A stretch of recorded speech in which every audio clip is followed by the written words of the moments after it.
Nada, por James Teller. Capítulo 1. Nada importa. Hace mucho tiempo que lo sé, así que no merece la pena hacer nada. Eso, acabo de descubrirlo. Capítulo 2. Perry Anton dejó la escuela el día que descubrió que no merecía la pena hacer nada, puesto que nada tenía sentido. Los demás nos quedamos, y a pesar de que el profesor se apresuró a borrar toda huella de él, tanto en la clase como en nuestras mentes, algo suyo permaneció en nosotros. Quizá por eso pasó lo que pasó. Era la segunda semana de agosto. El fuerte sol hacía que nos sintiéramos holgazanes e irritables. El asfalto se pegaba a las suelas de goma de nuestras playeras, y las peras y las manzanas, de puro maduras, eran propicias a la mano para usar como misiles. No mirábamos ni a la derecha ni a la izquierda. Era el primer día de escuela tras las vacaciones de verano. La clase olía a productos de limpieza y a un vacío prolongado. Las ventanas nos devolvían reflejos de imágenes nítidas y deslumbrantes, y no se veía rastro de polvo de tiza en las pizarras. Los pupitres se hallaban colocados de dos en dos, en filas rectas como pasillos de hospital, tal y como se podía ocurrir ese único día del año. Clase de séptimo A. Encontramos nuestros sitios sin que nos apeteciera zarandear la familiaridad de ese orden. Con el tiempo vienen los remedios, viene el desbarajuste, pero hoy no. Skiltens nos dio la bienvenida con la misma ocurrencia de cada año. Alegraos de este día, jovencitos, dijo. No existiría lo que llamamos vacaciones si no existiera lo que llamamos escuela. Nos reímos no por la ocurrencia fuera divertida, sino por la forma de decirlo. Entonces fue cuando Perry Anton se levantó y dijo: Nada importa, hace mucho que lo sé, así que no merece la pena hacer nada. Eso, acabo de descubrirlo. Con entera tranquilidad, se agachó, recogió sus cosas que precisamente acababa de sacar y las volvió a meter en la mochila. Se despidió con una inclinación de cabeza acompañada de un gesto de todo me da igual, y abandonó la clase sin cerrar la puerta tras de él. Y la puerta sonrió. Era la primera vez que le veía hacer eso a la puerta. Perry Anthony dejó la puerta entreabierta como Faustes riendo que podía engullirme si me dejaba seducir, y lo seguía. Sonreía. ¿A quién? ¿A mí? A nosotros. Miré a mi alrededor y a todos. Aquel molesto silencio me relaba que los demás también se habían dado cuenta. Íbamos a convertirnos en algo.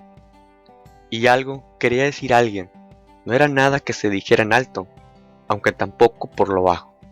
Simplemente era algo que estaba en el aire, o en las horas, o en la valla, que rodeaba la escuela, o en nuestra almohada, o en nuestros peluches, que injustamente, tras haber hecho su función, yacían apilados en el sótano, o en la buhardilla acumulando polvo.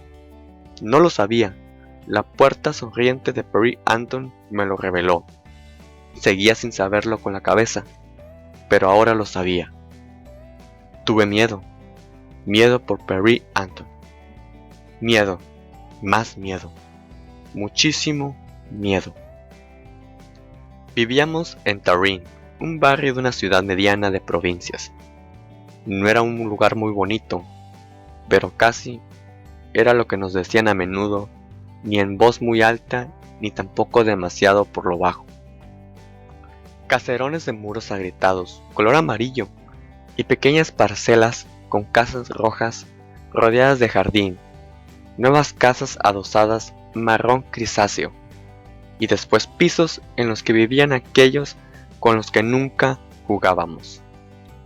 También había algunas viejas casas de ladrillo, con entramado de madera y granjas que habían dejado de ser explotaciones agrarias, para convertirse en parcelas para la construcción, y algunas mansiones blancas en las que vivía la gente más fina que nosotros. La escuela de Terrin estaba situada en el cruce entre dos calles.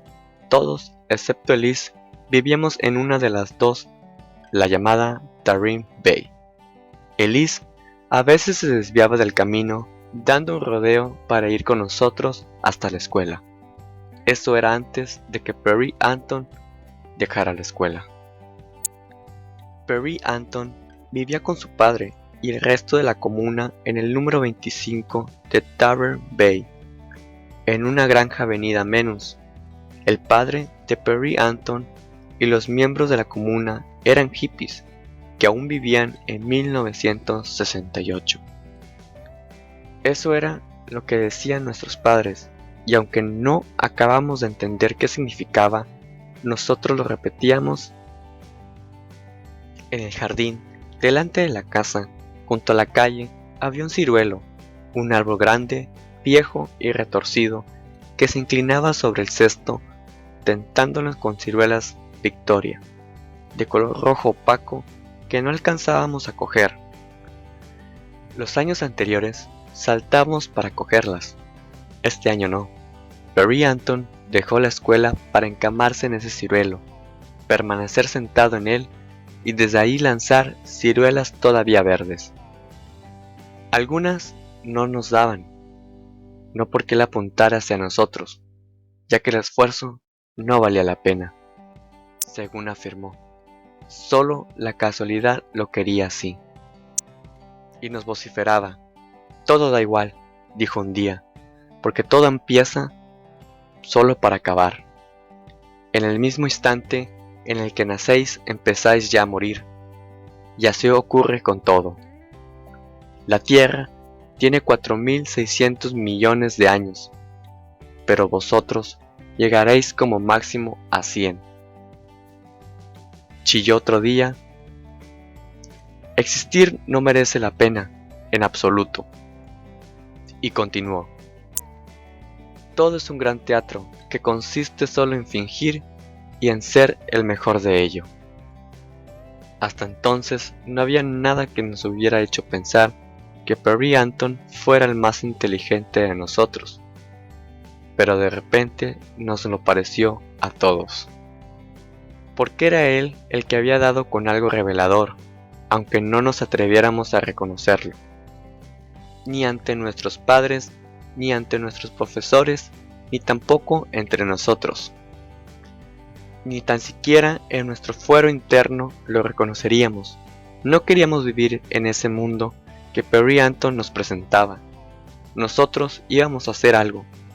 Íbamos a ser alguien. La puerta abierta sonriendo no nos tentaba. De ninguna manera, en absoluto. Por eso se nos ocurrió todo. Que se nos ocurriera a nosotros quizás a exagerar un poco, porque en realidad fue Perry Anton el que nos puso sobre la pista. Fue en la mañana en que dos ciruelas duras, una tras otra, le diera a Sophie en la cabeza, y ella se enfadó de veras con Perry Anton, porque pasaba las horas en el árbol arrebatándonos el coraje. Te pasas las horas muertas aquí pasmado mirando el aire. ¿Acaso sea eso mejor que lo nuestro? Le gritó ella. Ni al aire ni pasmado, respondió Perry Anton. Miro al cielo y me ejercito en no hacer nada. Mierda haces, eso haces, gritó Sophie enfadada, y lanzó un palo hacia arriba en dirección al árbol y a Perry Anton, pero aterrizó en el cesto lejos de él.